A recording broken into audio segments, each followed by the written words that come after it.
What's up, beautiful? How are you guys doing today? It is another Ask Hennasooq with me, Khadija. So this week's question is, what's the difference between Amla powder and Amla oil? Is there a difference? Is one better than the other? So what's the difference and why would you choose one over the other? Well, for one, Amla oil is the oil form of Amla. But do know that it's an Amla extract in sesame seed oil. So that means that there's Amla in Amla oil, and a lot of oils, not all, but a lot of oils will be in a base a lot of the time. Certain ones, you know, of course not essential oils. Essential oils are very pure. That's the way that it is extracted because Amla alone doesn't make its own natural oil.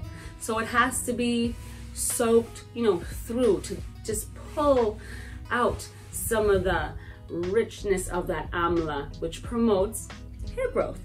So if you want something very moisturizing, this is a great way to go. The hair growth will be a little slower though, because it's not as strong as Amla powder, because the Amla powder is the dried amla fruit that you see right here in the package, and then they dry it, they take out the seed, and then they grind it up into a very fine powder. So you're getting 100% amla, of course with no seeds. There's no seed in the middle there, you know, when they do grind it up. But the powder is so potent, so rich, so packed, I mean, with everything. I mean, they haven't taken anything away. It's just a pure amla fruit, right? Except for the seed, of course. But it is packed with everything you need to promote hair growth. And you can use it in so many ways. You can even use it as an astringent face mask.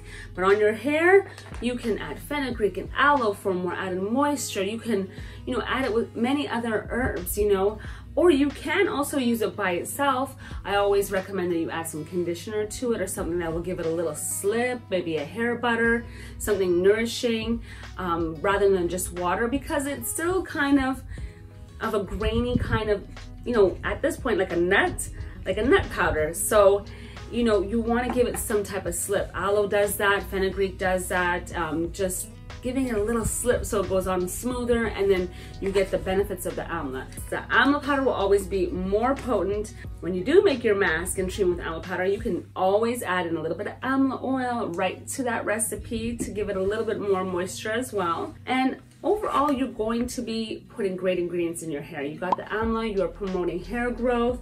Overall, lots more moisture and a lot more hair growth here. So use them together, you know? So thank you for tuning in to another Ask Hennasooq. I hope to see you again next week. Don't forget, you gotta put those questions below.